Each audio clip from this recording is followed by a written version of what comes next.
Situation है समय के साथ बदल गया है, तो आपने क्या खुद ऑब्जर्व किया और हाउ यू फील? देखिए, मैं कोई बहुत नाट्य शास्त्र का एक्सपर्ट तो नहीं हूँ, जी लेकिन भगत सिंह की जीवनी पर लिखा हुआ ये ऐतिहासिक नाटक, जी खासकर पीयूष मिश्रा जी का लिखा हुआ ऐतिहासिक नाटक बहुत दिनों से हम सबको आकर्षित कर रहा था। और इस पूरे प्ले को बहुत अच्छे ढंग से फिल्माया गया है, मंचित किया गया है, सॉरी फिल्माया गया नहीं, मंचित किया गया। और मैं इस नाटक के प्रोड्यूसर, डायरेक्टर और सभी एक्टरों को बहुत बहुत बधाई दूंगा। और जिस तरीके से नौजवान पूरा जोश में आकर के देख रहे हैं, वो अपने आप में बहुत ही तारीफ के काबिल है। और बहुत ज़रूरी है कि अमर शहीद भगत सिंह जी की जीवनी के ऊपर उन्होंने किन परिस्थितियों में एक 23 साल की उम्र में अपने आप को देश के हवाले कर देते हैं और फांसी के फंदे पे चढ़ जाते हैं। ये ऐसे महान क्रांतिकारी जिनकी वजह से आज हम आज़ाद देश में सांस लेने के लायक हैं, ऐसे क्रांतिकारी की जीवनी पर एक बहुत ही उत्तम किस्म का नाटक प्रस्तुत किया जा रहा है। मैं इस मंच से जुड़े सभी साथियों को बहुत बहुत बधाई दूंगा, इस प्रयास के लिए बहुत बहुत साधुवाद दूंगा। एक सवाल है, भगत सिंह नास्तिक थे, उनने किताबें लिखी है, आज के माहौल में उनकी अब लोग आस्तिक हो गए हैं। नास्तिक और आस्तिक ये सब विषय बहुत छोटे छोटे विषय हैं। बड़ा विषय ये है कि भगत सिंह एक महान क्रांतिकारी थे और माँ भारती की आज़ादी के लिए उन्होंने अपना सर्वस्व न्यौछावर कर दिया। और ऐसे महान क्रांतिकारी के एक आत्म बलिदान को समझना चाहिए, पढ़ना चाहिए, जानना चाहिए। कैसे समझाएंगे कि आस्तिक रहना चाहिए, नास्तिक रहना चाहिए? उससे कोई फर्क नहीं पड़ता। आस्तिक भी क्रांतिकारी हो सकता है, नास्तिक भी क्रांतिकारी हो सकता है, उससे कोई फर्क नहीं पड़ता। गांधी जी से बहुत ही विचार उनका अलग था, आप किस में? नहीं, उस समय आज़ादी की लड़ाई में दो तरह की धारा बह रही थी। एक थोड़ा उग्र लोग थे, एक थोड़ा शांत लोग थे, एक गदर पार्टी हुआ करती थी। और गांधी जी एक अहिंसा और सत्य के रास्ते पे, सत्याग्रह के रास्ते पे चल रहे थे। उनके बारे में कहा कि बिना खड़ग बिना तलवार के उन्होंने एक लड़ाई लड़ी और उनके पीछे लाखों करोड़ों नौजवान उस समय के दीवाने थे। लेकिन साथ साथ भगत सिंह जी हो या नेताजी सुभाष चंद्र बोस हों, उनके विचारों से भी प्रभावित एक धारा थी। तो इन दोनों धाराओं ने मिलकर काम किया और निश्चित तौर पर गांधी जी के विचारों का एक ज़बरदस्त प्रभाव था, ज़बरदस्त आज भी है। तो उस लड़ाई में ऐसे भगत सिंह जैसे बहुत सारे लोग थे जो गांधी जी से असहमत होते हुए भी उसी उद्देश्य, उसी मकसद के लिए लड़ाई लड़े और उसका हमने सम्मान किया और आज भी उसका सम्मान कर रहे हैं। हम जहाँ भी जाते हैं, हम किसी भी इंसान से मिलते हैं तो उसका एहसास अपने अंदर लेकर जाते हैं। इस प्ले को देखकर आप क्या चीज़ यहाँ से लेकर जा रहे हैं अपने पास? भगत सिंह का जो पूरा व्यक्तित्व है, जब उनकी कहानी पढ़िए, उनके बारे में सुनिए, उनकी चिट्ठियाँ पढ़िए तो रोए खड़े हो जाते हैं। भगत सिंह के बारे में थोड़ा सुनना, जानना, देखना अपने आप में आपकी आत्मा को झंकृत कर देता है। तो ऐसे महान क्रांतिकारी को जितना सुना जाए, जितना पढ़ा जाए, जितना देखा जाए वो कम है। बहुत बहुत शुक्रिया। नमस्कार। आइए राजीव भाई। इस प्ले को मैंने इस प्ले की ओरिजिनल प्ले को भी देखा है, बहुत अच्छा देखा है, लड़की ने बहुत अच्छा किया है। और थिएटर इसी तरीके से चलता रहे, इससे ज़्यादा अच्छी और क्या बात हो सकती है। और ख़ास तौर से बात यह है कि इस प्ले के इस वक्त ये बड़ी इम्पोर्टेंट बात है कि उनके अजीत शाह आए हुए हैं और वो भी इसको देखने के लिए। इट्स टू गुड, बहुत अच्छा, बहुत अच्छी कोशिश है, बहुत अच्छा प्रयास है। Thank you very much. कितने जुड़े आप भगत सिंह के बारे में, आपने उनके विचारों से? सर, उनके विचारों से ऐसा कोई भी नहीं है जो कि ना जुड़ा हुआ हो। मैं अकेला क्या हूँ, सारे के सारे लोग ही जुड़े हुए हैं। मैं तो अभी इशू की उसके बारे में मैं शायद उन पर एक फिल्म भी करने वाला हूँ, एक रोल भी करने वाला हूँ अभी वो। इसीलिए मैंने भी उनकी एक लेटेस्ट बुक पढ़ी जिसमें भगत सिंह जी के सारे लेटर्स हैं, सारे उन्होंने जो खत लिखे थे, उसको पढ़ने के बाद और भी दिमाग थोड़ा सा घूमता है, थोड़ा समझ में आता है कि ज़िंदगी क्या है। भगत सिंह कहते हैं मैं नास्तिक हूँ, उन्होंने किताबें लेकिन मैं नास्तिक क्यों? आज की तारीख में नास्तिक अच्छा है या आस्तिक अच्छा है? जैसे धर्म को लेकर आजकल। सर, नास्तिक और आस्तिक होने की बात इम्पोर्टेंट नहीं है। सवाल ये है कि आपने जो सोच रखा है आप वो करना चाहते हैं कि नहीं, और कर पाते हैं कि नहीं कर पाते हैं। उसी में सारे इज़म आ जाते हैं। नास्तिज्म आज भी आ जाता है, नास्तिक होना भी आ जाता है, आस्तिक होना भी आ जाता है। जो आपने सोचा है वो करें, वो आपकी लगन, वो सब कुछ दिखनी चाहिए आपके साथ। भगत सिंह को कैसे मानते है हैं? आज के माहौल में भगत सिंह जी को आप कैसे सोचते हैं या देखते हैं?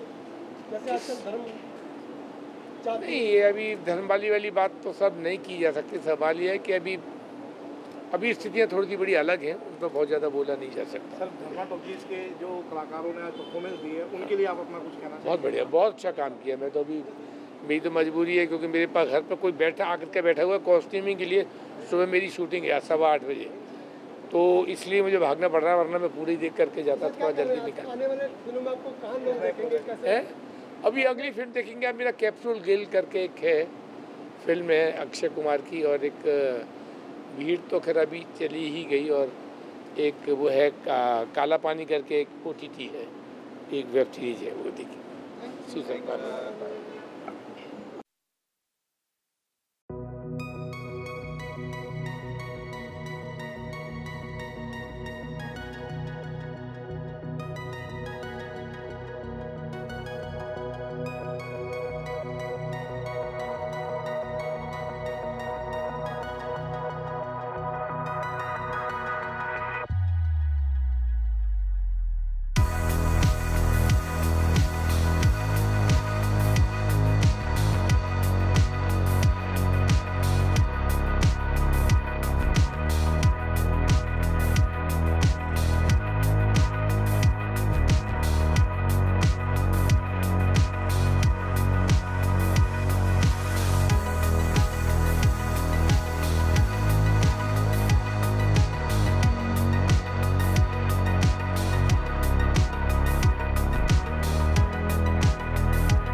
चलो यार, तुम्हारे